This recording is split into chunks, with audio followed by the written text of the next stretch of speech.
When I was 30 years old, I thought I know exactly what to do when I turn 35. I thought I have clarity on big decisions in my life, like if I want to have kids, if I build a house, where do I build a house, and what is the life that I want to build. And in some ways, I have some answers, I have some clarity, but what I've learned goes far beyond those answers. And in the last years, I changed the way how I think and how I move through life. And I want to share some of my personal philosophy that could guide you through your 20s, through your 30s, no matter where you are and what you're trying to figure out at the moment. So this is not a video about quick, easy fixes, about simple tips and tricks. You find those everywhere on YouTube. I want to share some deep insights on how to live a better life and how to navigate through life and feel less alone. So think of me as your voice from the future, not to tell you what to do. I really don't want to do that. I really don't want to give you some advice that you just apply blindly, but maybe it will help you to walk your own path and have some inner guidance, because life is messy and complicated, and no tips and tricks will help you go through this. So let's go and start with the lessons that really helped me in my own life. Number one, you move through different phases, and that's totally okay. There are moments I feel so obsessed with something, and I can work more hours than anyone else around me because I just want to build something. I just want to explore something. It's either something I learn or something I create as a product. So I'm really deep into it, and I don't even question this anymore. And then there are moments I feel completely lost. I am unmotivated. I question everything I've done. I question everything I'm doing. And I've learned that these phases, they come and go. And there's no other way than embracing them in a way, especially the obsession phase, right? It's when you got that, don't question the obsession phase. Just go into that and build and use the momentum. Don't think about, other people work 6 hours per day.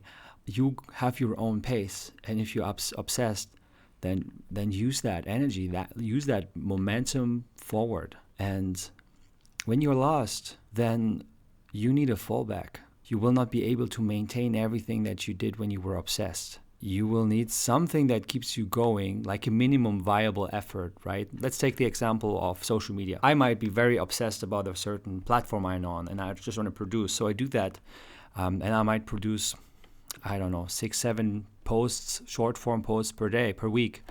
And then I feel tired of doing this. So I go to my fallback plan and I do 2 or 3 per week. So I keep on going, but I don't need to maintain this high pace that I set for myself when I was obsessed. So what helps me to get through any phase is my writing habit. So I write every day. No matter how obsessed I am, no matter how lost I feel, because that gives me structure. It's tied to my sharing on social media, so this is like a nice mix. When you're on your own, you have to play your own rules, and so you will be more aware of feeling lost. If you're like an employee, then deep down there might be a feeling of being lost, but it can be easily ignored because like everything is structured for you. You have a job that is assigned to you. You have roles that are assigned to you. So you still might be lost, but it's just harder to actually see that. So if you feel lost, this might be a good thing because you become aware of it and you are able to forge your own path, right? Being lost is a feature, not a bug in life. And it's good because that means you're forging your own path. The next lesson is about the gap of taste. The reason why creative people like you, like me, are frustrated in life is often because we have good taste. Yes, you can have good taste and it can be a problem. You know how great looks like. You can see the kind of work you want to create. You know all the beautiful design, all the beautiful videos out there, how beautiful, good text is written. But in the beginning, your skills don't match what you see in front of your inner eye or what you see out there being created by other people, right? So you get frustrated, tired, depressed, and you quit. And all that before you close the gap. The gap between your skills and your taste. You think you need to put more hours into developing taste, so you think you need more inspiration. So you watch more videos, you scroll on Pinterest, you study other people. And that is a trap. You don't lack taste. You lack output. You need to do more work. So keep on going, create volume until your skill catches up with your taste. And here's one catch. Your taste will change, right? So there will kind of always be some kind of gap between your skill and your taste. You will get better in creating something.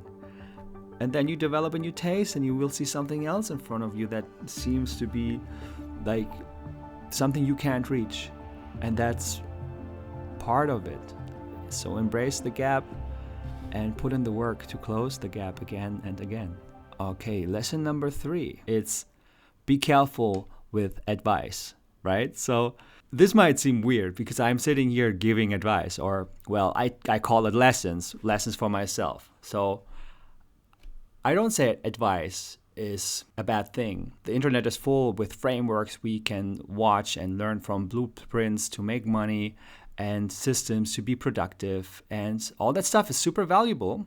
I do not deny that. I have used all these things to learn a lot myself. But what I think is best to do with these frameworks and advice is take them apart, dissect them, and apply them to your own situation. You know, most of the time someone creates an advice because it has been working for them, right? And that's fine. It's useful. It can be useful for you too. But it often creates the illusion that if we follow someone else's advice step by step, that it has to work for us. And if we don't succeed, then we blame ourselves because we think something must be wrong with us, because like there's some super easy blueprint and we're not able to become successful with this. And so the important thing is to be aware that these things cannot always apply to you. It is made for someone else. Whenever you get advice, you need to take it apart and you need to apply it to your situation, and you need to be able to change everything or even dismiss it completely if you see it doesn't serve you. You're in a different situation. You have a different nervous system. You have different problems, different strength. You have a different way of processing the world. So every piece of advice you hear, including mine, comes with bias. It's built from someone else's mind, their values. And even if it contains truth, if you cannot adapt it to your own reality, it's not going to help you. So yeah, take advice, use it, but make sure it fits your brain. Make sure it fits your life. So the next lesson is develop a sense of agency. So what is agency? Agency is the ability to take action. A person with high agency sees hard problems around him or her and will take responsibility for some of these problems and will say, okay, this is a hard problem. It might be hard to solve. I'm willing to learn what it takes to solve that problem for me or for other people. And I will learn and I will build something and I will take charge. I will take responsibility. I will become competent in solving this problem. And that's how you grow as a person. This is how you learn. This is how you expand your mind. And you will take on harder and harder problems over time. And this is also how you make a living as an entrepreneur. If you want to go that route, which I recommend many people, because it gives you ultimate freedom and you make a living by solving problems, which is an amazing thing to do. There's no cap in your income. And that's basically what high agency really is, right? You're able to spot problems. And you have the confidence to solve these problems.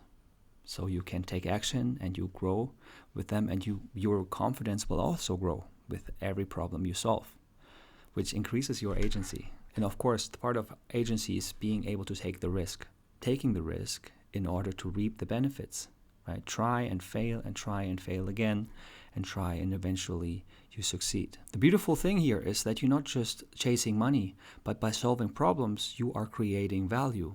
And when you create value, of course you will make money as well. That's a nice side effect, but you grow as a person, first and foremost. The next lesson is, leave your country and detach from your programming. So for me, the most important thing that happened in my early years, in my early 20s, was to leave my country, my home, and live in a different country, work in a different country.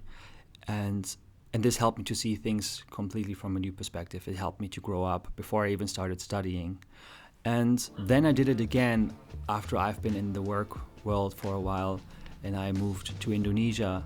And then something really, really magical happened. And that's when I started doing videos, creating content, and writing down more ideas, and start sharing and just following my intuition and my interest, really. But when I was still in my country, I kind of had these voices in my head that told me, oh, don't do that. Social media is just for losers. It's just for influencers. And there was this mindset that just kept me down. And this is not to push away the responsibility. It is mine anyway. I could have done it, and I should have done it.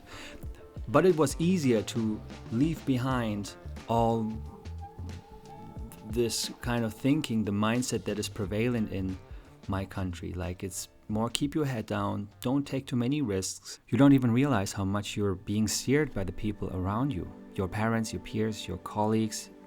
It's subtle, but it's everywhere. So this is not just about traveling and discovering the world. This is more about discovering the information you already have inside you. It's a way to disconnect from the rules that were assigned to you and start living by the ones you actually believe in. So don't just travel to consume or to escape. Travel to unlearn and to reset. The next lesson is, learn how to think, not just what to think. If you want to be able to navigate through this messy world, then learning how to think is the tool that you need to survive out here. It's what will help you to build agency, to solve problems, to see value, to build a life of freedom and independence without having to work for someone else, without being an employee, for example. If you want to live your own lives on your own terms, then you need to learn how to think. And it's really helpful to use mental models, to learn concepts, to write down your own ideas, to capture all those ideas, and to synthesize them into your own perspective. And that's one of the most valuable ways of thinking, in my opinion. Capturing ideas, writing them down, processing them, and writing your own ideas down, and even bringing them together, create a perspective. So learning how to write is one of the best ways to learn how to think. And it's one of the most effective ways to become valuable in this life, because if you create ideas, you will remain relevant, you will remain interesting, and you will be able to monetize your knowledge and your ideas at some point, which is great because then you can just follow your interest and make a living. And before I started writing, I had a very vague idea about what an idea was, really. So what is actually an idea? An idea can be a concept, an insight, a perspective, a hypothesis, or just tips and tricks, a guide, anything that you can share. And writing helps you to understand this. Writing will make you more aware of your own thinking. Writing is thinking. And when you're doing this, learning about all these ideas out there and models and concepts, then you will start to see the value, because it can be like a mental shortcut. It can save you a lot of time and energy. It can help you to think more clearly. This helps you to move faster and be more efficient and reach your goals with less confusion. And that's great, but only to a point, right? Because this is like taking advice. Don't just apply it to your life blindly. These mental models always have limits, because what they're doing is they try to describe just a fraction of reality. And they can never show or capture the whole thing, which is okay if you are aware of this, right? A model can only show you like a very tiny part and make it understandable, right? So that's why it's good. but it's a map and not the territory. So these models can be useful for a certain angle, but they also can become rigid if you try to apply them all the time. They might not apply to every person, to every moment, or every problem. I give you one personal example. There's something called the Enneagram. It's a model for personality typing. And I studied this in my 20s and I loved it. And it helped me to understand myself. It helped me to understand other people. It was mind-blowing. And it told me to understand different people's perspectives, that there are many different perspectives, that people think differently, that people feel differently, that they have different motivations in life, right? The same seems obvious to me now, but through this teaching, I got so much knowledge, so many insights, and I still use that knowledge today. But I'm also more aware that the Enneagram is just one lens, right? Like this 16 personality types or Myers-Briggs, all those typing systems, that they can be helpful, but they're just a lens. Like advice, take them apart, dissect them, make them your own, build your own frameworks and models, and dismiss them when they're not useful to you anymore. The next lesson is hold different perspectives, even if they contradict each other. Because when you move through life, you will hear so much advice and see so many different perspectives, and they will seem contradictory, right? Follow your passion. Follow the money. Work as hard as you can. Be patient. Be authentic. Fake it until you make it. Or if you're on a spiritual path, then you might think making money is not spiritual. And then you meet someone who builds something beautiful, makes a living from it, and is deeply spiritual and creative and artistic, but also a business person, right? Like, how does it make sense? Like, this contradicts much of the thinking that we see today, right? So these contradictions are everywhere. And if you're not able to hold several perspectives at once, you will get stuck. If you try to force everything into one framework, into one advice, into one answer, one truth, then you will become frustrated, because that's not how life works. Life is full of paradoxes, and that is, again, not a bug, it's a feature. So you will feel being pulled in different directions from different people. They even have a point in some moments, right? Because they describe a tiny fraction of reality. A model, an idea, an opinion, it describes how someone solved something in their life for a moment, and that might have served them. It might serve you at some moment, but it is just a tiny fraction of reality. And it can be true in relation to this situation, in relation to someone's brain. But they're all lenses. So the more lenses you can carry, the more flexible you will be in life, and the less dogmatic you will be, right? This is another thing I can talk about all day long. Don't be dogmatic. Don't follow any ideology. The more open you are for different points of view, for different lives, the less you are prone to fall into the trap of ideology, of dogmatic thinking. So you can build your own path. You can live a life where you create something like an artist, but you make money like a businessman, and still go to a retreat where you are pursuing your spiritual path. And it can all work beautifully together. It might be the best path that someone can pick. That's part of my thinking. When you are able to secure yourself a warm bed and good food, you don't have to worry about these things. You don't have to worry about paying rent. Then you can think about the higher things in life, the finer things in life. Then you can think about self-actualization. You can read these good books out there, pay coaching sessions, retreats and all that. You cannot do that if you're just on the street begging for food, right? So making money might as well be a very intelligent way to achieve those spiritual goals. And if you tie it to what we talked about, you solve other people's problem, you solve your own problems, and generate value, right? Like, everything even fits perfectly together. One important thing I want to talk about is you will feel lost. I said that in the beginning. And you will feel lost. And that is okay. Feeling lost is not a bug, it's a feature. Especially if you're like me, you try to forge your own path, you're trying to get by, you might be a freelancer, you might thinking about entrepreneurship, you might think about leaving your job, and I know how this feels. It's terrifying and it's horrible to feel like you're floating through space and you have nobody to talk to because you are on your own path. So there's no simple solution to get out of this. Just know that you're not alone in this. We all feel that way. Feeling lost is a sign that you are actually trying to get out of the life that you're in right now, because most people are not aware of their lostness. So it's good. It's good. Just accept it, embrace it, have a fallback. So I really hope this video was useful to you, and I poured my heart into this, so I really hope you enjoyed this. Leave a like if you want to, or share this with a friend who you think this could help. And otherwise, ask me any questions in the comment. I would be happy to get in touch with you. So have a beautiful day and let me know what you think. See you. Bye bye.